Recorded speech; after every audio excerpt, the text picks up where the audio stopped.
जब कोई संघर्ष और मेहनत करके सफलता मिलती है तो इसकी खुशी क्या हो सकती है, इसका अंदाजा अब आप लगा सकते हैं। यह है कांग्रेस के कद्दावर नेता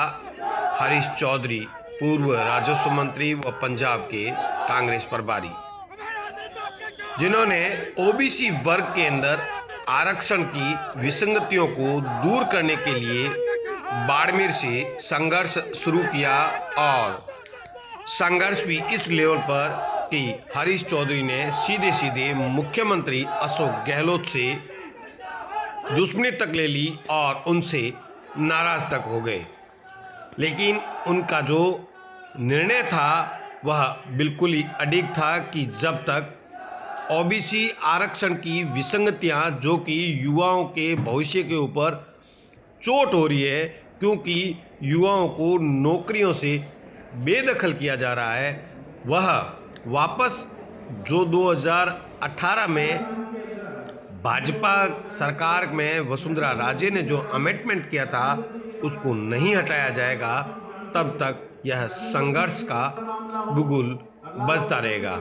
और इसी का नतीजा है कि हरीश चौधरी का दृढ़ संकल्प और लगातार मेहनत और दबाव के बलबूते पर हरीश चौधरी ने इस सफलता को हासिल किया। इस दरमियान कई बार ऐसी स्थितियां भी हुई कि हरीश चौधरी ने अपनी ही सरकार को और सीधे सीधे मुख्यमंत्री अशोक गहलोत को भी घेरा, लेकिन उनके मन में किसी तरीके का संकोच नहीं हुआ, क्योंकि उन्हें मालूम था कि उनकी जो लड़ाई है वह युवाओं के लिए है और सही है। इसीलिए अगर कोई नाराज होता है सही मामले में तो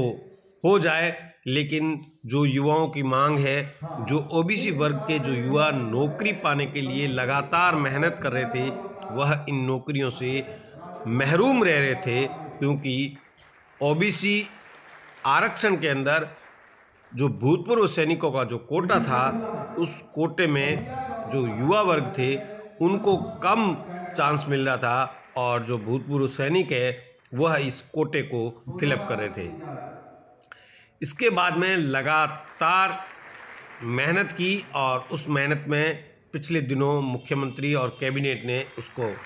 बदला, और अब हरीश चौधरी का बाड़मेर सहित राजस्थान भर के अंदर ओबीसी वर्ग के द्वारा नागरिक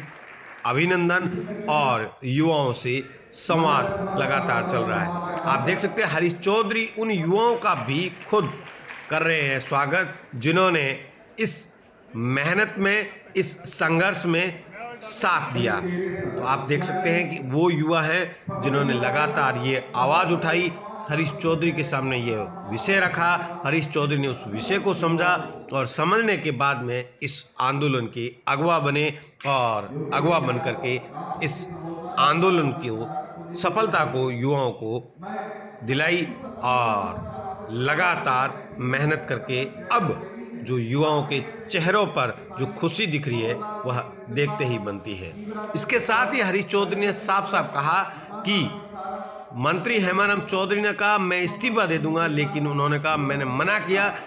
और क्या कहा हरीश चौधरी ने, आप खुद सुनिए। उदाहरण के तौर के ऊपर हमारे खुद के परिवार के बाड़मेर के हम लोगों के संरक्षक हेमाराम जी ने मुझे खुद को कहा कि हरीश, अगर तुम्हारा फैसला हो सकता हो तो मैं इस्तीफा दे दूं। मैंने कहा साहब ये गलती आप नहीं कर रहे। मैंने रोका कि नहीं, आप इस्तीफा नहीं दो, आपके इस्तीफे से हम लोगों को मदद नहीं मिलेगी। आपके इस्तीफे से जहाँ ये निर्णय होगा वहाँ हमारी आवाज़ कम हो जाएगी। मैं आज आप लोगों के माध्यम से पूरी दुनिया को बताना चाहता हूँ, जो कलम पर हाथ इस्तीफे के थे, अगर वो रोकने का अगर कोई गुनहगार था तो वो हरीश चौधरी थे। कई लोग उसके बाद भी गए, यहाँ ओबीसी से जुड़े हुए लालू जी आप लोग गए थे,